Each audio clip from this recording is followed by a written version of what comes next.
Gente, vamos respirar um pouquinho mais agora. Depois de tantas notícias difíceis, vamos falar de fé. Hoje eu vou mostrar para você uma entrevista reveladora e exclusiva com um dos padres mais populares e queridos do Brasil. A partir desse momento, o que você vai ver são depoimentos do padre Fábio de Mello, sempre visto como uma rocha espiritual. Agora acreditem, viu? Essa rocha espiritual já passou por muitas fraquezas e revelou como fugir delas. Veja só.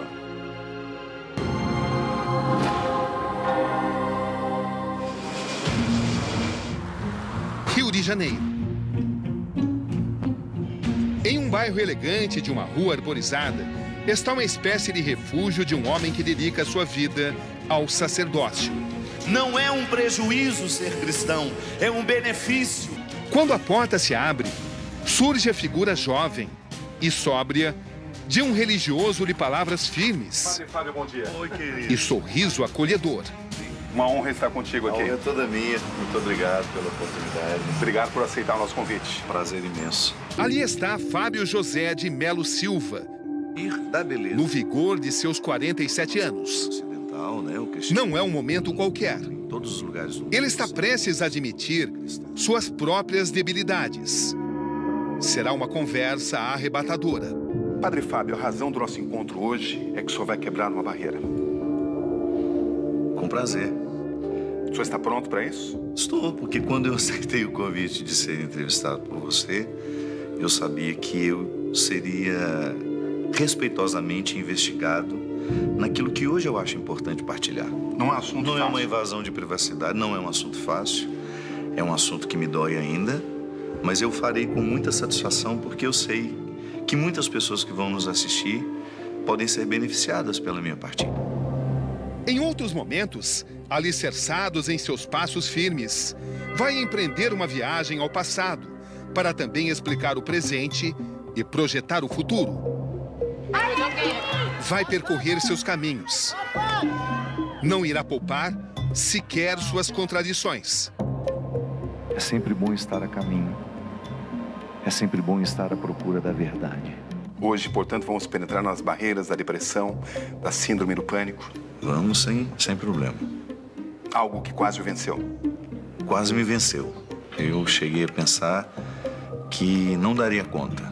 Foram dias muito sombrios, muito difíceis, e eu pensei que iria sucumbir. Antes de falar desse momento de fraqueza que quase roubou a paz do padre Fábio de Mello, eu gostaria de ver com você a trajetória. Como foi a infância e a juventude de um dos homens de fé que atrai multidões por onde passa. Vamos ver? Para o repórter, a oportunidade rara de compreender a complexidade de uma trajetória que começou na pequena Formiga, interior de Minas Gerais. Que tipo de infância Fábio de Mello teve? Uma infância absolutamente artesanal, pobre, muito simples, onde nós tínhamos que fabricar os nossos brinquedos. Também uma infância com muitos livros, sempre gostei da literatura. O menino caçula de 8 irmãos, de infância difícil. Tempos em que comia o mesmo arroz triturado pela mãe, que em outras propriedades mais ricas, normalmente seria destinado a alimentar porcos e galinhas. Foi o tempo mais difícil da nossa vida. Era um arroz que eles chamavam de canjiquinha, que era para os porcos. E a minha mãe, era o único dinheiro que a gente tinha, não dava para comprar um arroz melhor, nem o arroz de segunda, como a gente chamava lá em Minas. A gente comia essa canjiquinha com taioba. Durante muito tempo, foi a nossa refeição, almoço e janta. A imagem do pai remete a dores e feridas nem sempre cicatrizadas. Tempos de suor e lágrimas. Qual foi o momento mais agudo na infância, mais difícil? O mais difícil? Eu acho que o alcoolismo do meu pai. O alcoolismo do meu pai, ele teve uma fase... Meu pai era um homem maravilhoso, mas ele teve uma fase muito difícil em que o álcool tomou conta dele. Então eu tenho lembranças muito tristes em relação. Eu sou um padre que sempre preguei muito contra o álcool. Eu me lembro, minha gente, recolhemos o nosso pai ali Um amigo nosso foi ajudar a buscar de carro. Levamos ele para casa. Retiramos aquela roupa suja. Demos banho. Meu pai era um homem bonito, vaidoso. Penteamos o cabelo dele como ele gostava. Tudo isso, um desejo pequeno que nós tínhamos de que ele voltasse a ser quem ele era. De que ele se recordasse do valor que ele tinha para nós. Caído naquela sarjeta, era um homem certo no lugar errado. Vocês acham que ao longo da minha vida como padre, essa história não me ajuda a ser padre? O senhor é influenciado pelo aquilo que o senhor viveu? Completamente. Eu não sei falar de outra coisa, não. Se for para eu ser teórico no altar, eu não vou me sentir bem. Então, em muitos momentos, eu uso a minha história. Eu misturo ela ali no Evangelho, o que eu vivi, como vivi, e faço com que as pessoas me escutem assim. E agora que você sabe de tudo isso, nós vamos conhecer o maior desafio na vida do padre Fábio de Mello. Um drama silencioso que ele viveu na alma, uma grande aflição e que, na verdade, é o drama de muitas pessoas que estão me assistindo aqui também. Se você é daquele ou daquelas que, quando está em casa sozinho ou sozinha, fica pensando, meu Deus, sabe, às vezes eu tenho vontade de morrer, que a vida acabe logo, ou eu não vejo mais sentido para a vida. Quero que você saiba que isso é mais comum do que você imagina, mas isso tem cura. Padre Fábio de Mello vai contar como.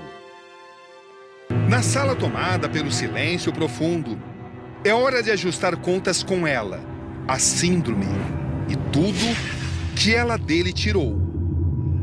Padre Fábio de Mello, síndrome do pânico. Como essa expressão entrou na sua vida? A gente nunca sabe como é que nós começamos a adoecer, em que momento. Porque nós somos desatentos ao que nos ocorre, né? A gente às vezes tem uma rotina de trabalho e pouco a gente avalia daquilo que está vivendo. Quando foram os primeiros sintomas? Eu estava descendo, pousando em Fortaleza para um grande evento, um evento que reuniu 300 mil pessoas. Quando o avião tocou o solo, eu comecei a ter dor no peito, vontade de vomitar, falta de ar, dor como se eu estivesse pegado um resfriado naquele momento. E assim fiquei. O dia todo com muito mal-estar físico. O show era... Eu pousei em Fortaleza mais ou menos na hora do almoço. O show era 11 da noite. E à medida que foi chegando a hora do show, isso foi intensificando. A primeira impressão qual era? De que eu estava tendo um infarto. E quando eu tive esse episódio em Fortaleza, eu tinha um agravante. Eu não iria voltar para casa após esse show. Eu ainda tive mais 2 shows seguidos na região. Pegando aviãozinho e chegando em cidades vizinhas. Cabrini, quando eu cheguei em casa na segunda-feira, que eu retirei as malas do carro, do táxi que sempre me faz o meu traslado do aeroporto até minha casa, eu comecei a chorar. Eu chorava e se alguém me perguntasse por que eu estava chorando, eu não sabia dizer. Era algo incontrolável? Incontrolável. Isso durou quase 8 dias. Se prepare para receber esse perdão. Fábio de Mello sabe de sua influência. Um padre como o senhor demora mais para pedir ajuda médica? Demora. Demora porque tem a vergonha, né?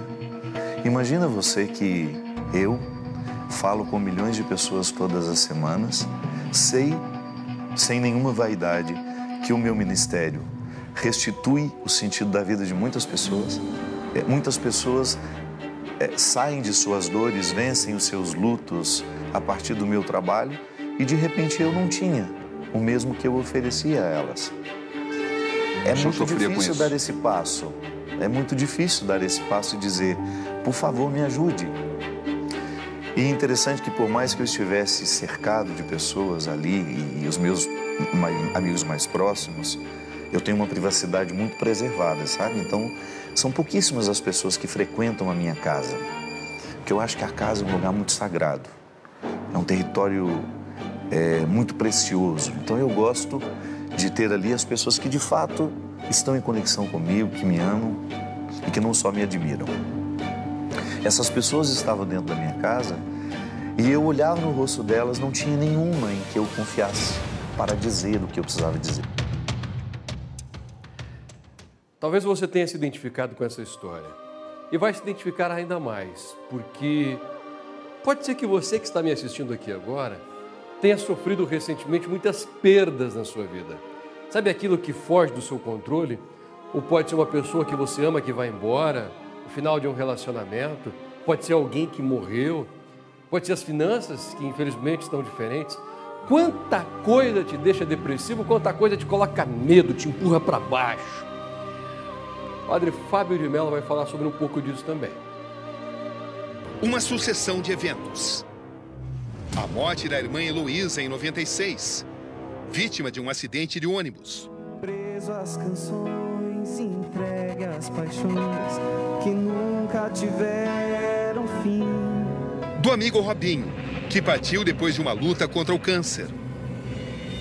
Até chegar ao pior de todos os golpes.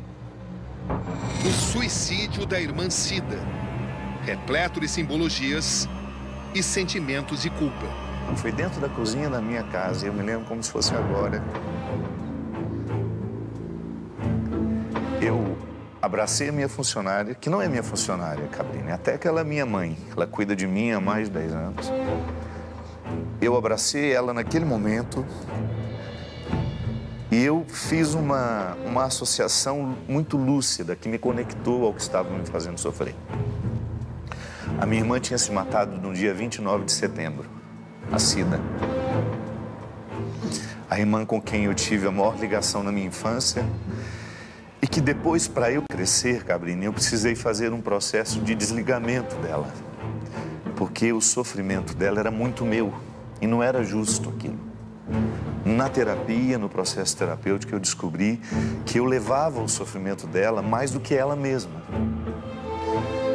E algumas vezes na minha vida, quando ela me ligava e me dizia que estava assim, assim, assado, eu não acreditava. Por quê? Porque eu achava que ela estava querendo chamar minha atenção. Quando ela dizia que ela queria morrer, eu pensava, meu Deus, a Cida fazendo drama de novo. O senhor pensava na possibilidade de um suicídio? Nunca. Eu achava isso que eu estou te dizendo. Naquele momento, na cozinha, a minha lucidez veio. Era como se eu estivesse vivendo o que ela viveu. E que não era nem um pouco mentiroso, como às vezes eu achava. E aquele morrer dela, para mim, representou isso. Representou um resultado final de uma vida que eu tentei interferir e eu não consegui. De repente, você é irmão, você tem o mesmo sangue. E por motivos que às vezes nós desconhecemos, a gente vai deixando de ser. Aquelas mãos que até então, quando eu era menino, eu tinha mais apego com ela do que com a minha mãe. Então a gente saía para o centro para ir para algum lugar, era na mão dela que eu segurava. O Porto Seguro? Sim, sempre foi. E em algum momento essas mãos se desprenderam, né? E naquele momento, naquela semana, uma descrença absoluta em tudo. Não só em Deus, nas pessoas, nas instituições, nas situações. O senhor questionou sua fé? Não, nem foi questionar a fé, eu cheguei a pensar que não tinha. O senhor questionou tudo que o senhor tinha vivido até então? Tudo. Eu achei que tinha sido tudo uma mentira, tudo uma bobagem, porque no meio de tudo aquilo, eu não fui capaz de resgatar a minha irmã. Que homem corajoso, hein? Eu admiro mais o Padre Fábio de Mello hoje por se expor, por falar que ele é um ser humano do que antes. E ele me faz pensar, puxa vida, a irmã dizia que queria morrer e ele não acreditava. Será que isso mexe com você? Quando tem alguém do seu lado que diz, estou precisando de ajuda, e é fácil você falar, está querendo chamar atenção, está precisando de ajuda, coisa nenhuma. Eu já cheguei a pensar assim, sabia? Bacana porque o padre prega sem precisar estar no altar, dando depoimento da vida dele e está me ensinando aqui hoje. Está falando comigo, não sei com você. Mas enfim, o problema vem, aquela pressão da alma te segura, mas isso tem cura, o padre falou que tem cura. Como é que o senhor está vivendo hoje, padre Fábio de Mello, depois de enfrentar todos esses desafios, hein? Como é que o senhor venceu a síndrome do pânico? Eu estou vencendo. Ela poderia ter tirado sua vida. Poderia ter tirado a minha vida. Por que não tirou? Porque eu fui muito bem amparado. O que foi realmente decisivo para que o senhor se salvasse? Olha, eu acho que foi o momento em que eu percebi que seria injusto, com tudo que Deus me deu, eu desistir. Seria injusto com as pessoas, seria injusto comigo. O resultado da minha vida é muito bonito, Cabrini. Eu tenho uma satisfação imensa de ser quem eu sou, de fazer o que eu faço. E acho que não seria justo abrir mão de tudo isso. A salvação não pode mais ser contida por sentimentos de vaidade e autopreservação. Propagar a mensagem do Senhor é uma missão bíblica. Uma missão bíblica. Não seria essa a sua missão? Essa é a minha missão. Mas em que momento o senhor cruzou a fronteira? Quando eu comecei a entrar nesse meio secular, que é absolutamente exigente e sedutor, com 1000 oportunidades de estar em um monte de lugar o tempo todo, fazendo muita coisa, e não perceber que aquilo estava me cansando. Ali a vaidade está falando mais alto. Ali a vaidade falava mais alto. Qual seria o limite de tudo isso? Eu acho que é quando você percebe que você está fazendo e que você está bem naquilo que faz. Quando eu identifico que o meu esforço já extrapolou o limite do suportável, eu estou sendo injusto comigo. Eu não acho que seja um projeto de Deus para a minha vida que eu faça bem para os outros fazendo mal a mim. Obrigado por hoje, padre Fábio de Mello. Obrigado demais. Revelações nunca ditas antes na televisão, uma reportagem exclusiva e eu espero que tenha abençoado sua vida. São 13 horas e 7 minutos.